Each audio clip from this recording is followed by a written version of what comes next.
Приветствуем наших зрителей! Многие в наше бурное время хотят знать о том, что же здесь на самом деле происходит. Большинство людей хотят просто жить, растить детей, иметь необходимое для жизни. Но людям не дают просто жить. Это же очевидно. Не война, так революция, не революция, так эпидемия. Так что же здесь на самом деле происходит? Более 20 лет мы собирали знания об этом и нашли. Правда о нас и нашей планете огромна. Понимать происходящее на Земле возможно, но нужно знать историю нашего космического происхождения, а не только земного, и читать ключи, зашифрованные в нас и вокруг нас. История человечества начиналась не на этой планете. История человечества начиналась в высших звездных мирах. В доземные времена во Вселенной шли продолжительные космические войны, так называемые войны богов. Управители звезд и созвездий воевали ожесточенно и долго. И в то время, и в том небе звезды были выстроены в боевой порядок. В ходе этих столкновений произошла катастрофа, так называемый переворот небес. Небо лишилось 2/3 звезд и их управителей, а человечество лишилось своей планеты, прародины людей. Фаэтон, упавший с неба в греческом мифе, именно об этом. А потерянный рай и вовсе не миф. Погибшая планета и была райской по сравнению с Землею. Даже в глазах потерянный рай об этом пел Виктор Цой. Он хотел, чтобы мы вспомнили дорогу в небо, туда, где наш истинный дом. В наших глазах потерянный рай, в наших глазах потерянный рай. Воинствующие управители созвездий проиграли войну, не смогли удержать свою власть и могущество. Они были изгнаны на Луну, как в тюрьму, а с Луны перешли на Землю. Это были павшие иерархи под водительством князя мира сего. Также на Землю пришли высшие династии космоса. Имя им – прометейцы. Этот ключ скрыт в легенде, которую знаем мы все. Этот ключ скрыт в легенде о Прометее.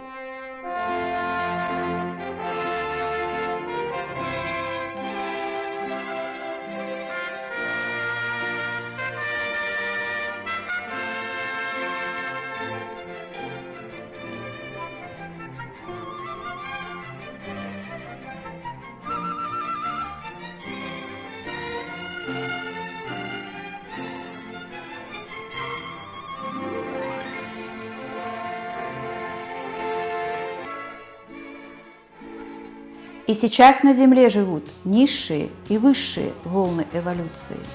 Одни пали жертвой страстей.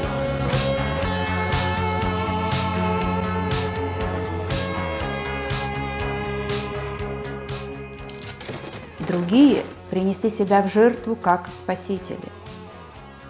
И теперь человек – это Бог в изгнании. Бессмертные боги стали смертными человеками. Одни пали жертвой страстей, другие принесли себя в жертву, как спасители, и все живут в смертных телах и со стертой памятью.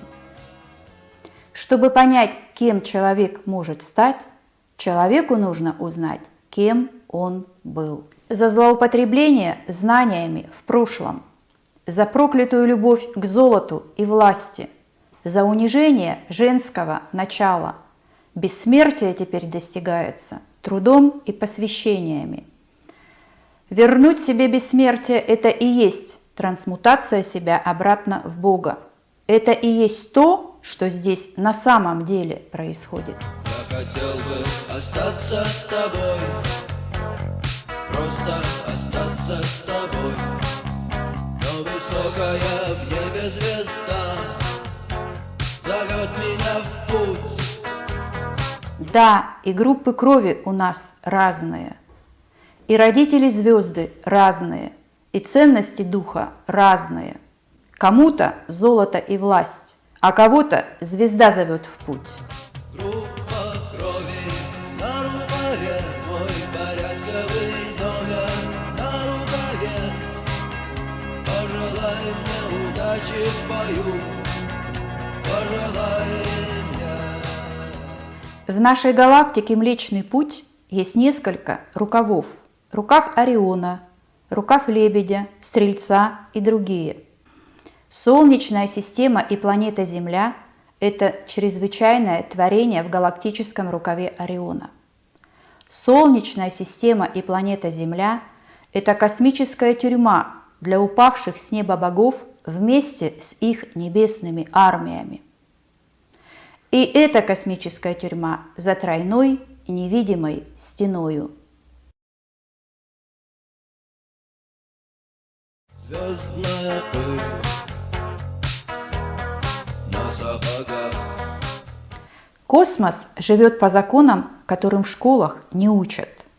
Все существа познают плоды древа добра и зла. Звездные войны и велись между злом и добром. И все народы сохранили об этом легенды, архитектуру и скрытые знания. На Востоке это девы и асуры. В христианстве это ангелы и павшие ангелы. Это просто смена имен. Деятели за масками одни и те же. Звездно-небесное человечество. Легенда о Фениксе несет в себе тот же ключ. Феникс сгорает и рождается вновь из пепла.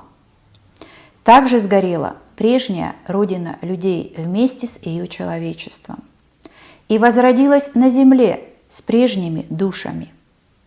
И теперь мы рождаемся и умираем, но умирают лишь наши тела. Души рождаются здесь на земле снова и снова, пока не исправят карму разрушенного дома. А сейчас о стертой памяти.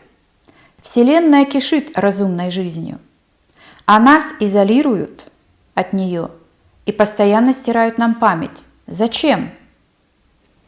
Чтобы мы были заняты выживанием, не войной, так революцией, не революцией, так эпидемией, и чтобы, не дай Бог, вспомнили, кто мы такие и что же здесь на самом деле происходит. Нас отвлекают от главного, потому что в космосе и на Земле до сих пор идут войны темных и светлых сил. Даже если сегодня мы и в плену, и плен когда-то закончится, и мы вносим свой вклад в дело освобождения человечества, расшифровывая и передавая знания людям. Давайте посмотрим подборку о стирании памяти.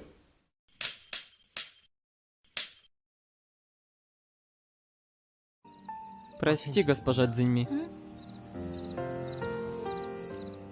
И я должен стереть воспоминания об этой ночи.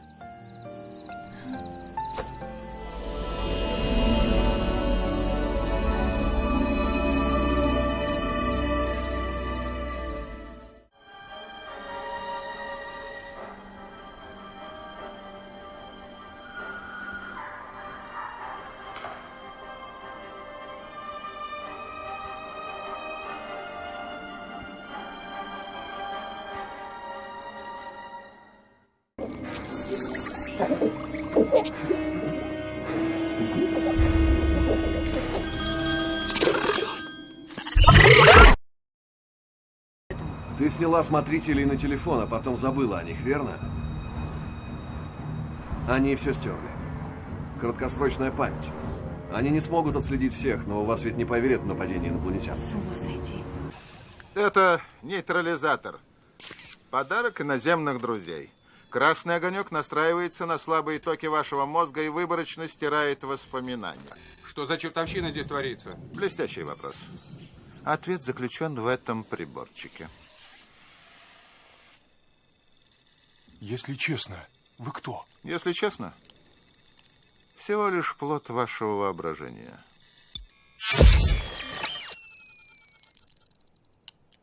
Как вы легковерны. Серьезно, вам повезло, что никто не пострадал при взрыве. При взрыве? Прилетали на Землю инопланетяне, представлены зеленые человечки. Марьяна, значит, рассказываю вам первый и последний раз. Вместе с передачей чемодана с ядерными кодами президенту страны приносят специальную папку. На ней написано «Совершенно секретно». И она целиком и полностью посвящена пришельцам, которые посетили нашу планету. Одновременно предоставляется доклад от абсолютно закрытой спецслужбы, которая занимается контролем пришельцев на территории нашей страны. Значит, две эти папки передаются вместе с ядерным чемоданом. После прекращения полномочий, соответственно, эти папки передаются новому президенту. Более подробную информацию на эту тему вы можете получить, посмотрев известный хроникально-документальный фильм «Люди в черном». Вышло несколько версий. Сколько их среди нас? Сколько их среди нас, рассказывать не буду, потому что это может вызвать панику. А теперь последуем совету господина Медведева и посмотрим подборку из сериалов не как сказку или фантастику, а как документальные хроники «Звездных войн» и нашей спрятанной истории. Первый ключ – это гибель планеты человечества и ее управительницы. Подробные сериалы об этом выпустили Индия, Китай, Корея. Русские сказки несут тот же ключ. Итак, приступим.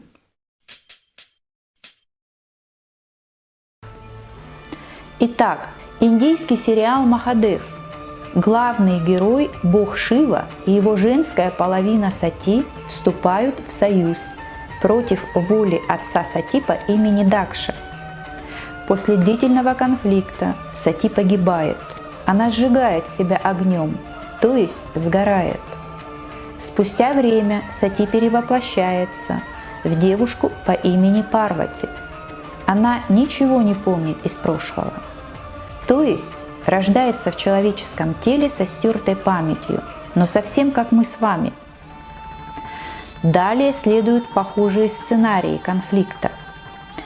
Такие же, как были в прошлом. Но Парвати помогают высшие существа, которые помнят и знают прежнюю историю ее гибели. И она в повторяющихся ситуациях поступает более мудро. Она более терпелива и меняет свою судьбу. То есть все вместе участники драмы проходят испытания и обретают способность безошибочного выбора. А теперь сравним с китайской дорамой «Удушающая сладость заиндевелый пепел» или короткое название «Пепел любви». Сценарий похож, имена другие. Два мужских героя – Феникс и Дракон. Они два брата и боги высших сфер. Влюбляются в одну и ту же девушку – Цзэньми. После сложных историй и жестоких интриг разгорается война. Война миров между богами и полубогами.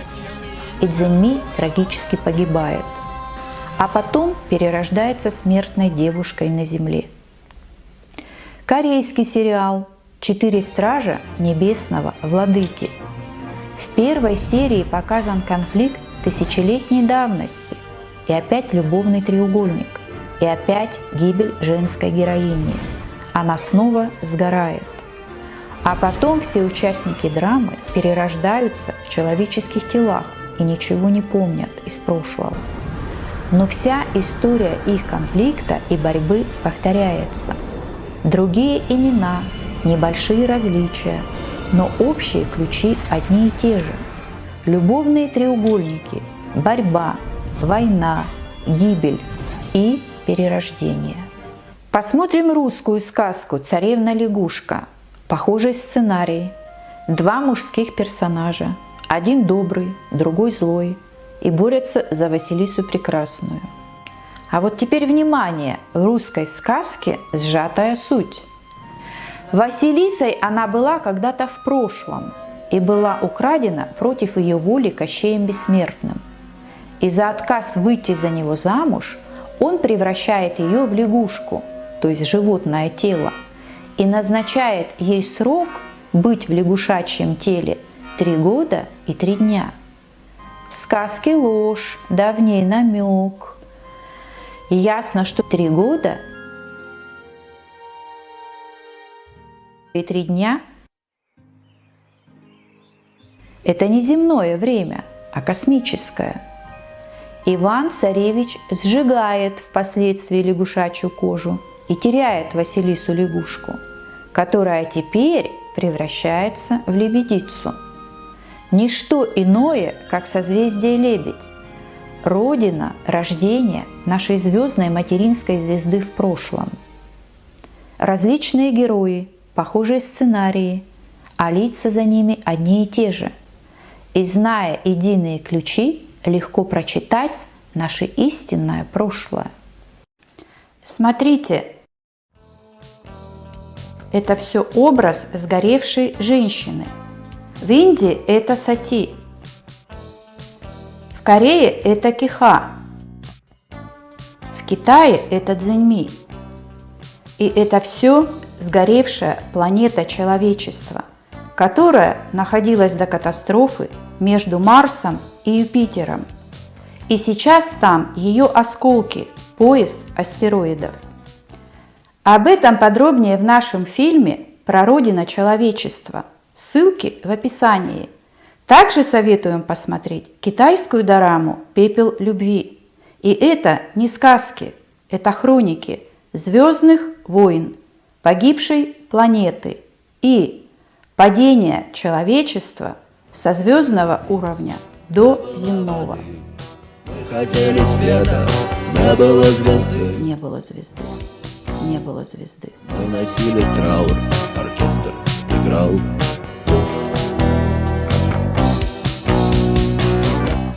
А теперь единый мужской образ. Образ горя и слез от потери своей женской половины. Видите, один в один у разных народов. И эти же драмы идут не только в кино, эти драмы идут в наших жизнях снова и снова. Прошлое полезно знать, чтобы не совершать старые ошибки снова и снова. Но кто-то должен стать дверью, а кто-то замком, а кто-то ключом от замка. А сейчас хорошая новость. Старая эпоха завершилась, новая эпоха Матери мира началась, и смена космических декораций произошла. В нашей Солнечной системе и галактике идет космическое переустройство. И в нашей Солнечной системе за Венерой стабилизируется новая планета Урусвати взамен сгоревшей планеты. И лучшие представители человечества создадут на новой планете Урусвати новый высший мир. Переход на новую планету уже происходит. Итак, знать значит стать свободным. Освобождает нас знание того, кем мы являемся, кем становимся, где были раньше, куда спешим, от чего избавляемся, что есть рождение, а что есть возрождение. Это вопросы, на которые есть правдивые ответы. Кто хочет узнать об этом подробнее, записывайтесь на наши вебинары и живые семинары. Очевидно, что нам нужно учиться. Для этого мы продолжаем свой обучающий проект. Прометейская династия шлет вам любовь, поддержку и знания.